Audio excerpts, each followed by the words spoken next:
Bengali study গাইডের পক্ষ থেকে সকলকে স্বাগত। আজকে আমাদের পাঠ্য সুভাষ মুখোপাধ্যায়ের লেখা যতদূরেই যাই। কবিতাটি পাঠ করার পূর্বে লেখক পরিচিতি সম্পর্কে দু একটি কথা বলবো। সুভাষ মুখোপাধ্যায় 1919 খ্রিস্টাব্দে জন্ম, 2003 খ্রিস্টাব্দে মৃত্যু। নদিয়ার কৃষ্ণনগরে জন্ম। তাঁর ছদ্মনাম সুবচনী। কলকাতা বিশ্ববিদ্যালয়ের স্নাতক, কমিউনিস্ট দলের সক্রিয় সদস্য। দীর্ঘদিন সম্পাদনা করেছেন পরিচয় পত্রিকা। সাপ্তাহিক জনযুদ্ধ ও দৈনিক স্বাধীনতার সম্পাদক ছিলেন। তাঁর জীবিকা ছিল সাংবাদিকতা ও সাহিত্য রচনা। মানবপ্রীতি, রাজনীতি সচেতন, প্রকৃতি চেতনা এবং অনুভবঋদ্ধ অথচ প্রাত্যহিক বাচনের রম্য প্রকাশভঙ্গি সুভাষ মুখোপাধ্যায়ের কবিতার বিশেষত্ব। ভ্রমণ কথা, গল্প, উপন্যাস, স্মৃতিকথা, কিশোর সাহিত্য রচনা করেছেন। অনুবাদ করেছেন কিছু গদ্য ও কবিতা। নির্বাচিত কবিতা সংকলন পদাতিক, অগ্নিকোণ, যতদূরেই যাই, কাল মধুমাস।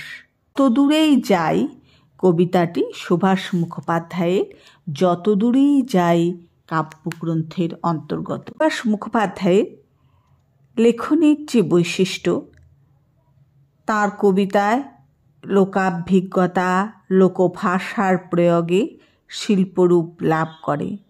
তার সঙ্গে চলতে থাকে ভাষাগত পরিস্থিতির পরিবর্তন ও তার ক্রমান্বয়িক প্রক্রিয়া।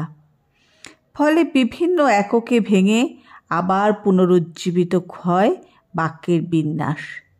সুভাষ মুখোপাধ্যায়ের কবিতার ভাষাশৈলী অনেকটাই তার নিজস্ব অন্বয়রীতি, অর্থবোধের ক্ষেত্র ও ধ্বনিপ্রয়োগের স্বাতন্ত্র্যের উপর নির্ভরশীল।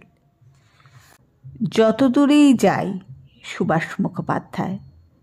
আমি যতদূরেই যাই, আমার সঙ্গে যায় ঢেউয়ের মালা গাঁথা একটি নদীর নাম। আমি যতদূরেই যাই। আমার চোখের পাতায় লেগে থাকে নিকোনো উঠোনে সারি সারি লক্ষ্মীর পা। আমি যতদূরেই যাই। কবিতাটি খুব ছোট কবিতা, 2টি স্তবকে রচিত। প্রথম স্তবকে 5টি ছত্র, দ্বিতীয় স্তবকে 5টি ছত্র।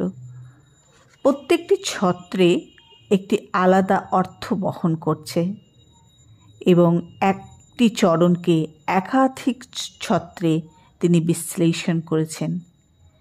সুভাষ মুখোপাধ্যায়ের এখানেই অভিনবত্ব।